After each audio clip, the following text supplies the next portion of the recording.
I'm Senator Alyssa Slotkin. Senator Mark Kelly. Representative Chris Deluzio. Congresswoman Maggie Goodlander. Representative Chrissy Houlihan. Congressman Jason Crow. I was a captain in the United States Navy. Former CIA officer. Former Navy. Former paratrooper and Army Ranger. Former intelligence officer. Former Air Force. We want to speak directly to members of the military And the intelligence community. Who take risks each day. Keep Americans safe. We know you are under enormous stress and pressure right now. Americans trust their military. But that trust is at risk. This administration is pitting our uniformed military And intelligence community professionals Against American citizens. like us. You all swore an oath. To protect and defend this Constitution. And right now, the threats to our Constitution aren't just coming from abroad, But from right here at home. Our laws are clear. You can refuse illegal orders. You can refuse illegal orders. you must refuse illegal orders. No one has to carry out orders that violate the law. Or our Constitution. We know this is hard. And that it's a difficult time to be a public servant. But whether you're serving in the CIA, In the Army. Our Navy, The Air Force. Your vigilance is critical. and know that we have your back. Because now, more than ever, The American people need you. We need you to stand up for our laws. our Constitution, and And who we are as Americans. Don't give up. don't give up. don't give up. Don't give up the ship. Because of the video I just played, Trump has posted these tweets. I will not call them truths because there's nothing truthful about them. This is disgusting.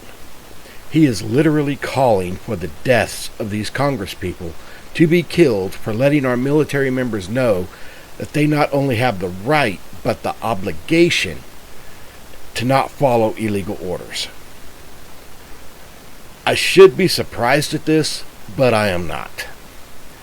After all, a guy who could sit there and try to block the release of the files that implicate his friends and possibly himself in a child sex trafficking ring and order illegal strikes against boats in international waters without proof of wrongdoing and send in our military against our own citizens in our own states would have no compunction about killing people who speak the truth. This guy is insane. He keeps saying it is those on the left that have been fomenting violence, yet he sits there calling for the death of congresspeople for simply speaking truth. He has gone full dictator just as he always wanted.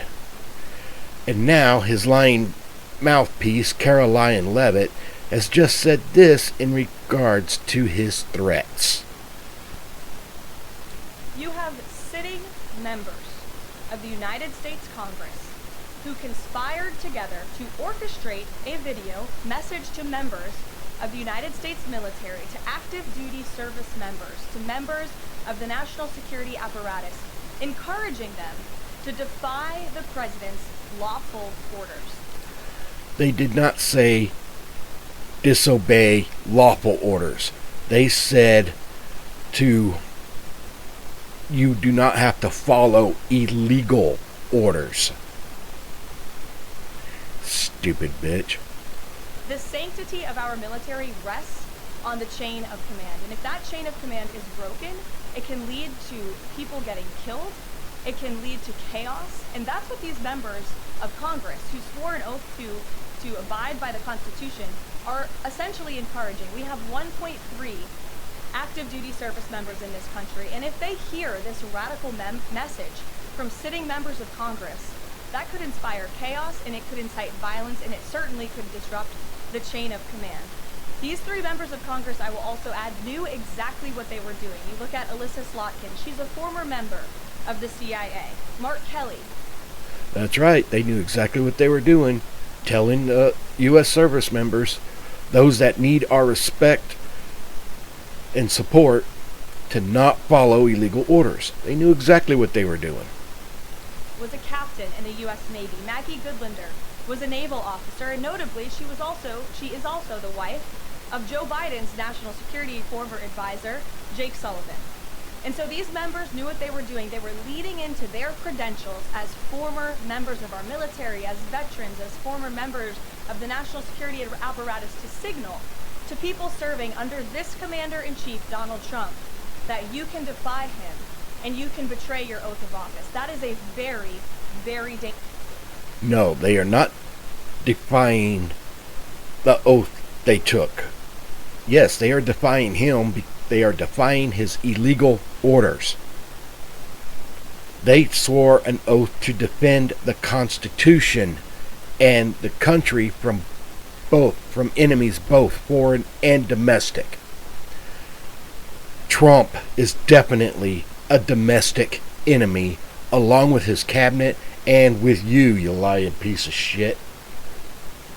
Dangerous message, and it perhaps is punishable by law. I'm not a lawyer. I'll leave that to the Department of Justice and the Department of War to decide.